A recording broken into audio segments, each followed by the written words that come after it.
नमस्कार दोस्तों, मैं आशु बिहार मुजफ्फरपुर जिले से आप देख रहे हैं आपका अपना यूट्यूब चैनल सिंह साहब पोल्ट्री फार्म। दोस्तों, आज पांचवा भाग है और पांचवा भाग में हम जानेंगे ब्रूडिंग के व्यवस्था के बारे में। ब्रूडिंग की व्यवस्था कैसे करें और कहाँ करें इसके बारे में, ब्रूडिंग कितने प्रकार के होते हैं इसके बारे में। तो दोस्तों, जो लोग चैनल पे पहली बार आए हैं, चैनल को सब्सक्राइब कर ले और बेल आइकन दबा दे ताकि जो भी नए वीडियो आए देखकर आप कुछ अच्छा ज्ञान सीख सकें।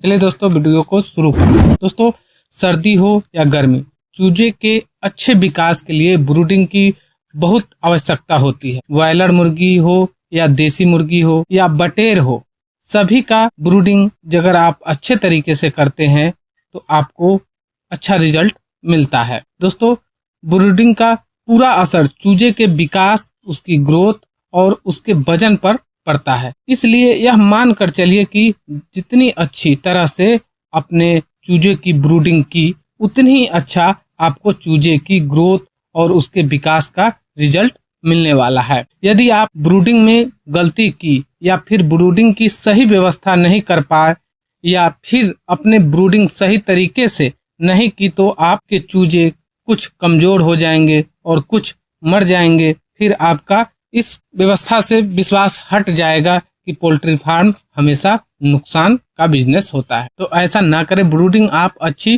तरीके से करें।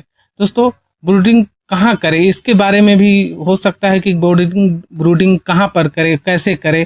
तो हो सके तो ब्रूडिंग के लिए एक अलग कमरे की व्यवस्था करें जिसमें आप टेम्परेचर को अपने हिसाब से कंट्रोल कर सकते हैं।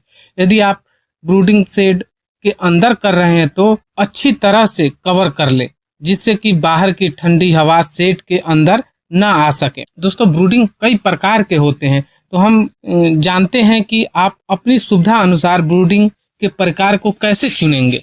तो दोस्तों, पहला होता है गैस ब्रूडर।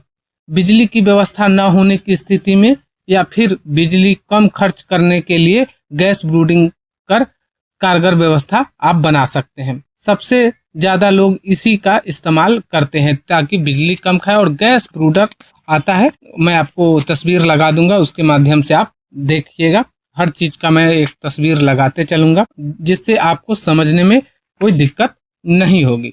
उसके बाद बात करते हैं दोस्तों, अंगीठी से भी बहुत सारे लोग फार्मिंग करते हैं। अंगीठी हो गया जिसको हम लोग बुखारी भी बोलते हैं, उससे भी।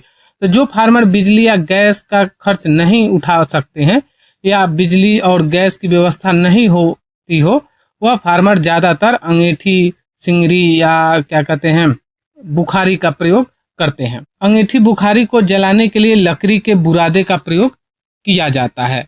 अंगीठी हो गया, सिंगरी, बुखारी जलाने पर ध्यान दिया जाता है कि शेड के अंदर ज्यादा धुआं न हो और आग लगने का डर न हो।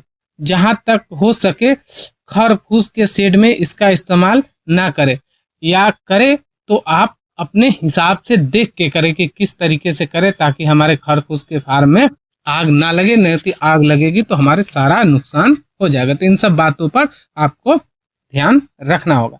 वहीं बात करते हैं दोस्तों बिजली की।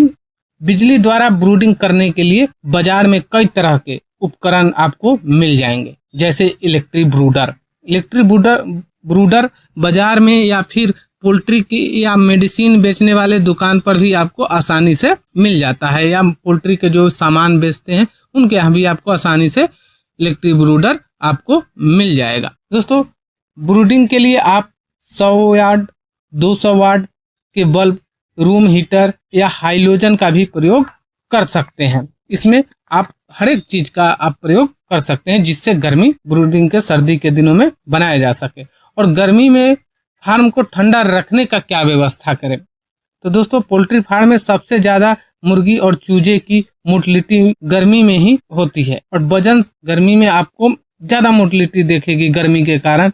इस वजह से ज्यादा आपको मोटिलिटी देखने को मिलती है जिससे फार्म का भारी नुकसान होता है और फिर अंत में हार कर वो पोल्ट्री फार्म बंद कर देते हैं। इसलिए गर्मी में फार्म को ठंडा रखना बहुत ही जरूरी होता है।